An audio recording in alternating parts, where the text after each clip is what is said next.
Hi everyone, welcome back to my channel. Today I'm making Valentine's Day soap, and this is a combination of soap dough roses and chocolate covered strawberries.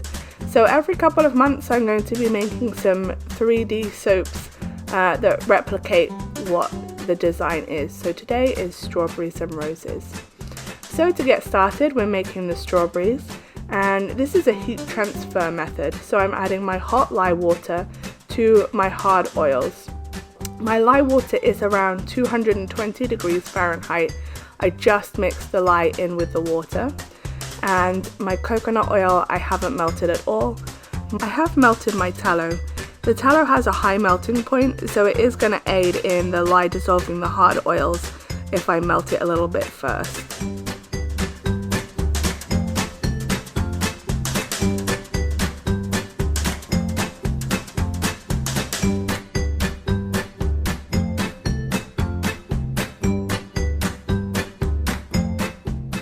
Once the hard oils are all melted in, I'm going to go ahead and add my liquid oils. So this is a combination of olive oil and sunflower oil, and I'm just going to stir those in with my spatula.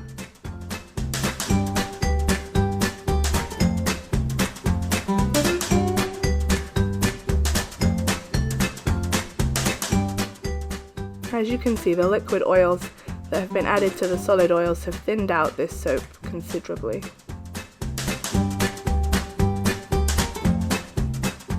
I don't need this whole big bowl of soap, so I'm going to portion off a small amount, and I'm adding some rose kaolin clay.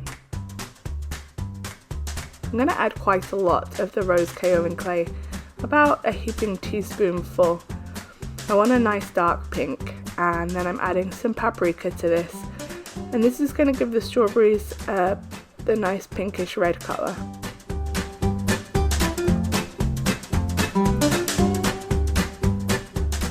So I'm mixing that all up with my stick blender, and you can see that this mixture is a nice dark pinkish red, the colour of strawberries. I have a strawberry mould, so I've put that on a tray and I'm pouring the soap into the mould. The soap is relatively thin, so it's easy to get into the moulds. And I'm not worried about over pour, I can scrape that off at the end.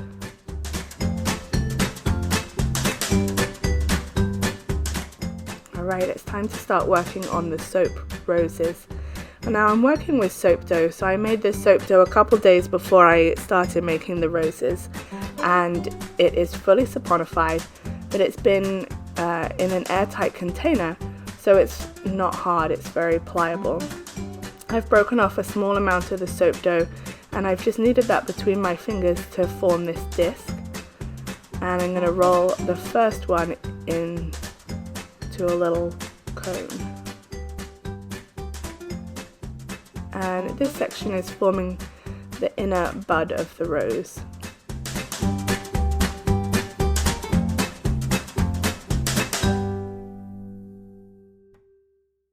I'm going to keep repeating this to form all the petals of the rose. I'm forming a small amount of the soap dough into a disc, thinning out the edges, and then placing that onto the rose itself. This soap dough is wet enough that I don't need to add any water to get the petals to adhere to each other. And when I place the petals on the rose, I am placing them in the middle of the previous two petals. I'm going to go ahead and keep working with my soap dough. I am forming one petal, adding it to the rose, and then forming the next petal, so that the petals don't have any time to dry out or get hard between me forming them and adding them to the rose. Once I've added the petals to the rose, I'm curling the top of the petal out away from the center of the rose to give it a more 3D realistic look, the way rose petals curl.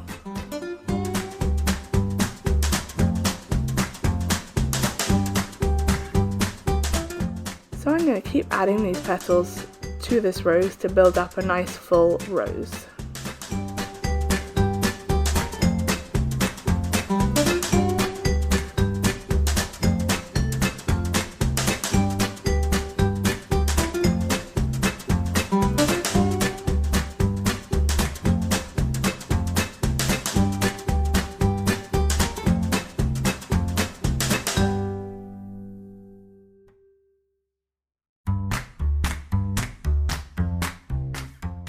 And that's the finished rose. Now that I've got my rose finished, it's time to start working on the additional features of the rose. So I'm starting working with some green soap dough. This was coloured with spirulina and I made it again a couple of days before I started working with it. This soap dough does store really well, and I found that if I keep it in Ziploc bags it will store for months. So I have a small ball of soap dough and I'm just working that in my fingers to form a disc.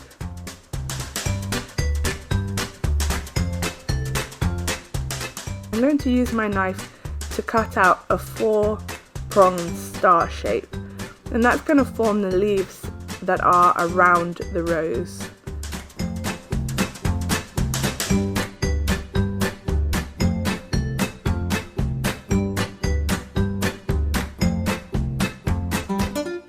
This isn't exact by any means. I'm going to now shape these petals, these leaves with my fingers. I'm going to thin out the edges of them to form a more realistic leaf shape and enlarge them slightly.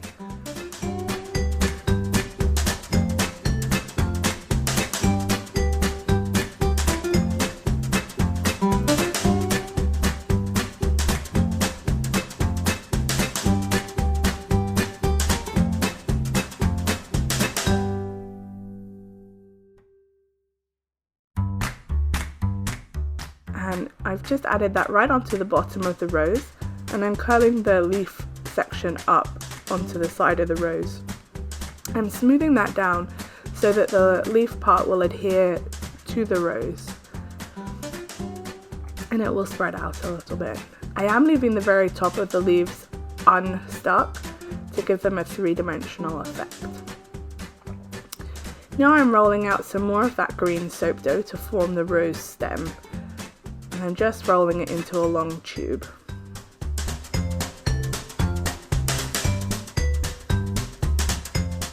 I'm curling the very end round onto itself to form a little cup that I can sit the rose head into, and smoothing that up onto the rose to adhere it. And this is what the rose looks like at this stage.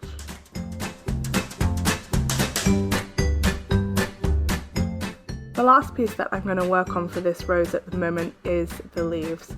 So again, I'm working with the green soap dough and I'm thinning out another section. It doesn't matter at this stage what shape I produce, I'm just looking for a thin section. I'm going to use my knife and I'm going to cut some rough leaf shapes.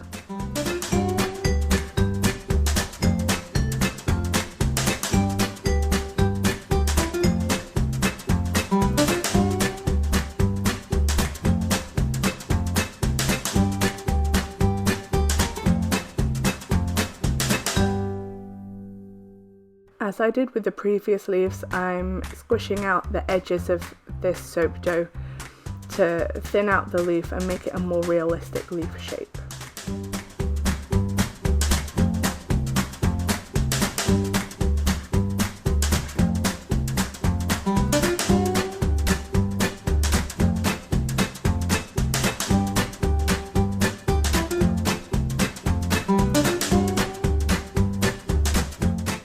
Once I'm happy with the leaf shape, I'm using my knife to score in the center of the leaf and the veins.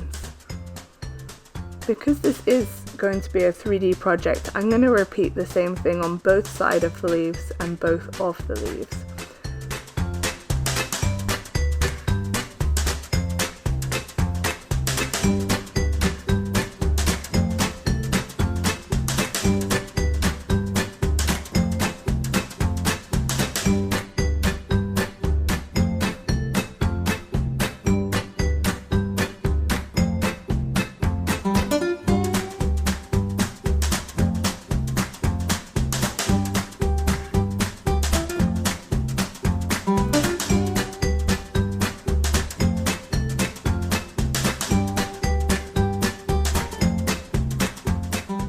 When I cut these leaves out, I did leave a tab at the bottom, and that's what I'm going to use to adhere these leaves to the roses themselves. So I'm curling those around the stem, and then I'm smoothing those onto the stem.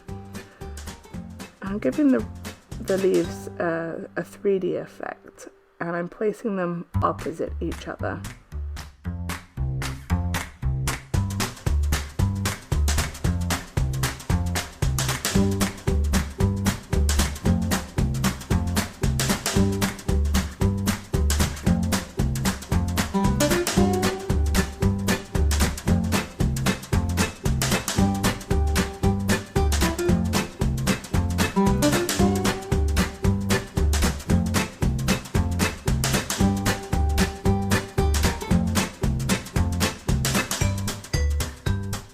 Now I have my roses finished, it's time to go back and work on the strawberries and finish those up. So I have unmolded them, and I poked a little hole in the top so that I could add some green soap dough stems to the roses. I have some brown soap that I've made, and I coloured with cocoa powder. I've let this set up quite a lot, and I'm just dipping the strawberries into it about halfway.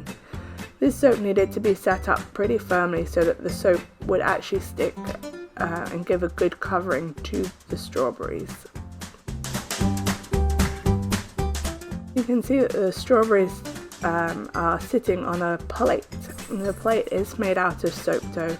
I made this by rolling out a very thin sheet of soap dough between two sheets of freezer paper into a circle, and then placing that into one of my mixing bowls to give it a rounded shape at the edges. I then formed a base for the soap dough to sit on to form my plate.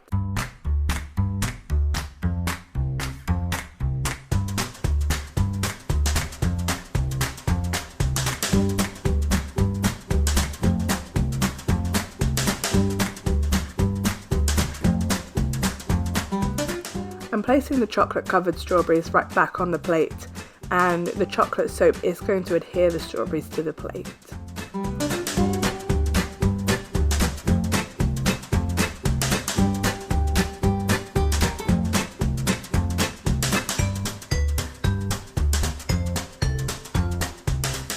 Once I have all the strawberries covered with chocolate, I'm going to use my paintbrush and just touch up any spaces that are a little bit sparse with the chocolate.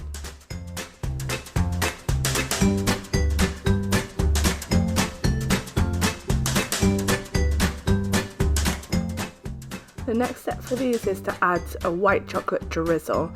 This is not chocolate, it is soap, so I'm just using some white soap in a piping bag, and I've chopped the very tip of this off to form a very small hole, and I'm just drizzling the white soap over the bottom of the chocolate covered strawberries. The final step for my strawberries is to add the leaves to the top.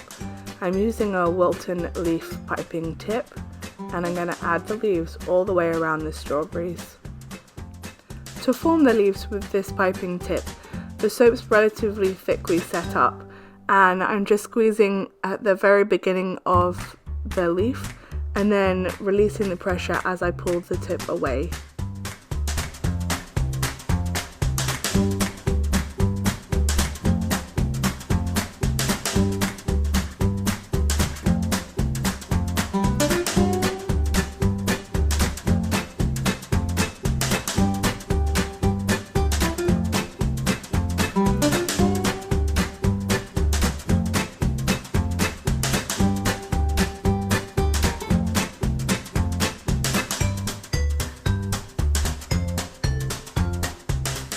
And the final step is to finish up the roses. So I rolled out a thin sheet of white soap dough and put the roses into that to form this paper, and I curled out the front edges. I'm adding a small amount of my green soap so that I can add a little bow to this soap. And this is what they look like as a finished product all together. I love how realistic these turned out. The crinkles in the paper and the chocolate covered strawberries look so realistic. The colouring of the strawberries looks great. Thank you all so much for watching, and I'll see you next Tuesday.